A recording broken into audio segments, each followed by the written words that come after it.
Well, you may hear lawnmowers mowing and birds chirping, but come on, the scene is irresistible.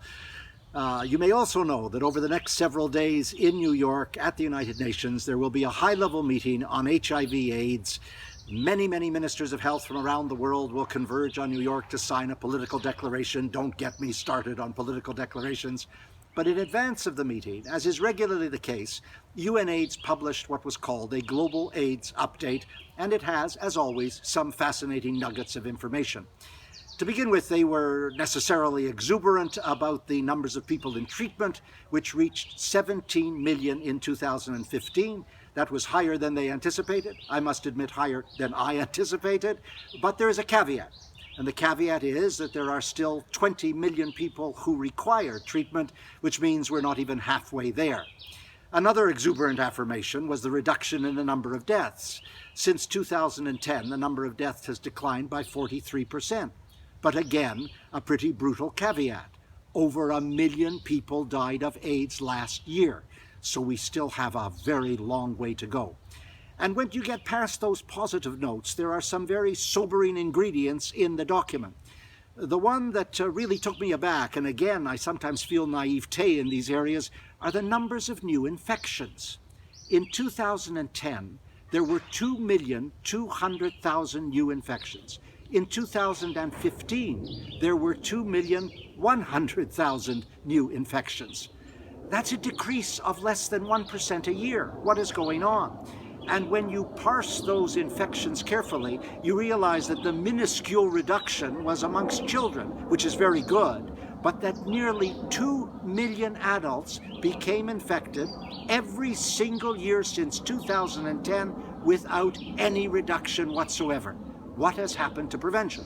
Well, in part it's explained by the fact, again from the report, that adolescent girls and young women between the ages of 15 and 24 have disproportionately high rates of infection because obviously gender inequality is still at the center of it.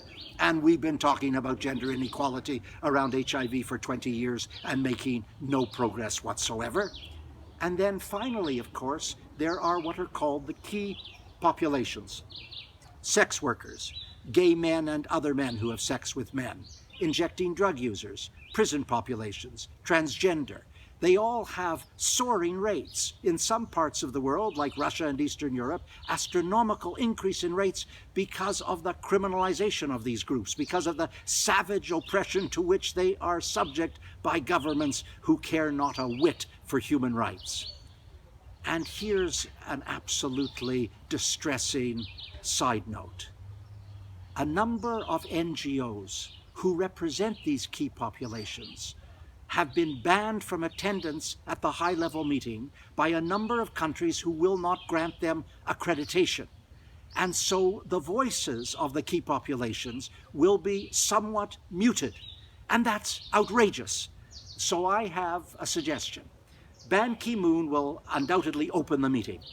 Let him open it by naming the countries who have stood in the way of those who should be represented. No more human rights homilies which flow so easily from him, but an actual naming of the countries. Russia, Uzbekistan, Egypt, Saudi Arabia, Pakistan, whomever they are, let them be named. It will cause consternation in the meeting. There will be tremendous debate. We might even make progress. You know, Ban Ki-moon was recently the subject of an article in The Economist. And the article effectively made the point that he is probably the dullest and worst of all the secretaries general since the United Nations was created. And that's true. He is the extraordinary nondescript mediocrity. It's a travesty that he's been in place for 10 years, but perhaps he can salvage a vestige of self-respect by being brave as he exits his tenure. That was last week.